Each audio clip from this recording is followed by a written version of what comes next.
Do you say I may go or I might go? Both sound right, but the feeling is different. Let's master it. May for real possibility. Example, I may go to the party tonight. હું આજે રાત્રે પાર્ટીમાં જઈ શકું છું. That means 50-50 chance. Quite possible. Might for weaker, less sure possibility. Example, I might go to the party tonight. હું આજે રાત્રે પાર્ટીમાં જઈ પણ શકું કે ના પણ જઈ શકું. Maybe yes, but less sure.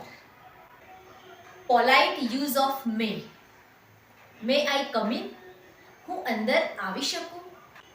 Polite or careful suggestion with might.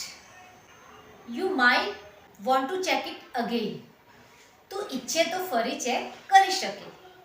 So guys, remember, may for more possible, might for less possible. Both are polite, but tone changes your meaning. Finally, use may when you are quite sure. Use might when you are not sure. Now, you are a smart English speaker. I am Pragna Patel helping you speak English easily. Follow for more easy English grammar tips.